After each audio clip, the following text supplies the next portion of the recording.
2027 विधानसभा चुनाव से पहले बीजेपी के मेयर ने सीएम धामी को लेकर एक ऐसा खुलासा किया है जिसने पूरी उत्तराखंड बीजेपी को ही सवालों के घेरे में खड़ा कर दिया है।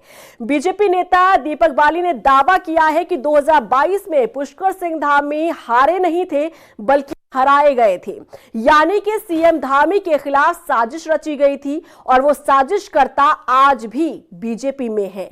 यदि दीपक बाली के बयान को सच मान लिया जाए तो क्या 2027 में वो फिर से सीएम धामी की पीठ पर खंजर भोंकने की तैयारी कर रहा है? देखिए रिपोर्ट। सीएम धामी के खिलाफ बड़ी साजिश, बीजेपी के मेयर का बड़ा खुलासा। 2022 में धामी चुनाव हारे नहीं, हराया गया था।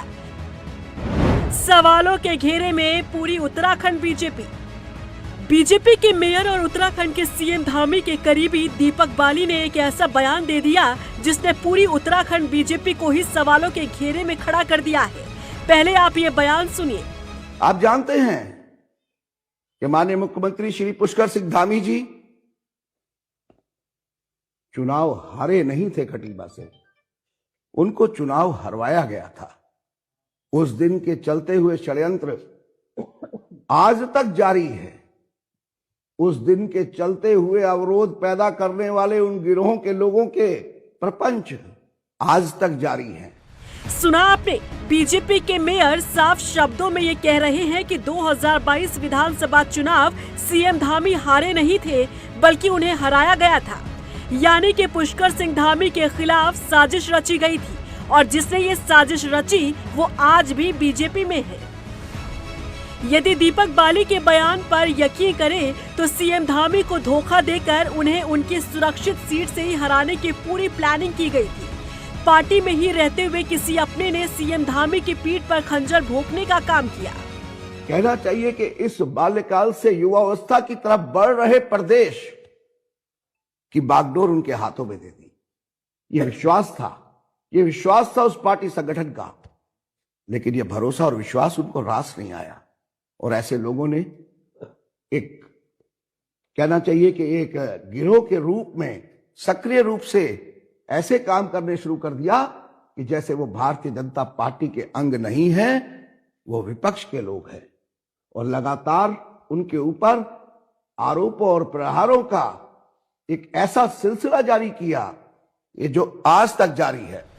अब दीपक बाली कितना सच बोल रहे हैं ये उनसे बेहतर कोई नहीं जानता, लेकिन उनकी बातों पर इसलिए यकीन किया जा सकता है क्योंकि जिस चुनाव की बात कर रहे हैं दीपक बाली, उस दौरान वो खुद आम आदमी पार्टी से चुनाव लड़ रहे थे और विरोधी खेमे में क्या चल रहा है, कौन सी साजिश रची जा रही है, इसकी जानकारी अपनों से बेहतर दूसरों के पास होती है।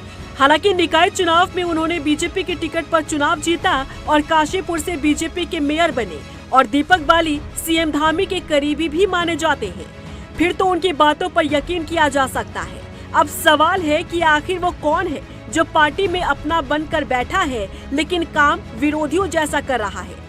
तो सियासी जानकार मानते हैं कि इन दिनों एक ऐसा नेता जिसने बीजेपी की मुश्किलें बढ़ा रखी है और उधम सिंह नगर में बीजेपी को अंदरूनी कलह का सामना करना पड़ रहा है। दीपक बाली का इशारा उसी नेता की तरफ हो सकता है। बात कर रहे हैं बीजेपी विधायक अरविंद पांडे की। अरविंद पांडे इन दिनों अपनी सरकार के खिलाफ मोर्चा खोले बैठे हैं।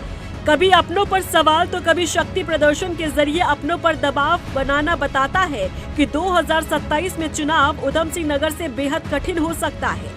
अब सवाल ये है कि बीजेपी के मेयर दीपक बाली जिस तरह से दावा कर रहे हैं कि सीएम धामी को 2022 में चुनाव हराया गया था और आज भी वो शख्स पार्टी में है, तो क्या माना जाए 2027 में क्या फिर से सीएम धामी के खिलाफ साजिश रचने की तैयारी की जा रही है?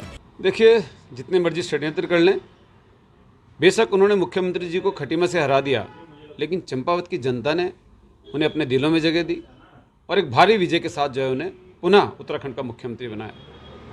विपक्षी अन्य लोग जितने मर्जी षड्यंत्र कर लें, 2027 में पुनः पुष्कर धामी जी के नेतृत्व में भारतीय जनता पार्टी उत्तराखंड में तीसरी बार सरकार बनाने जा रही है।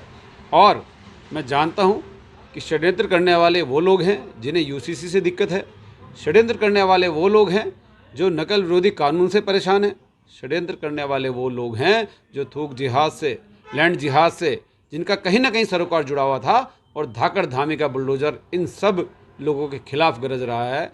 सवाल तो ये भी है कि क्या 2027 चुनाव में धामी खटीमा में वापसी करेंगे या फिर चंपावत से ही चुनाव लड़ेंगे, और उन्हें हराने का साजिश करता क्या फिर से अपने मंसूबों में कामयाब हो जाएगा, या फिर बीजेपी मेयर के खुलासे के बाद बीजेपी संगठन मामले को संभालता नजर आएगा। और हाँ, अगर दीपक बाली के दावों में सच्चाई है तो सीएम धामी को भी अपने आसपास वाले नेताओं से सतर्क रहने की जरूरत है, क्योंकि 2022 में अपनों ने ही सीएम धामी के पीठ पर खंजर भोंकने का काम किया। रफ्तार मीडिया के लिए देहरादून से ब्यूरो रिपोर्ट।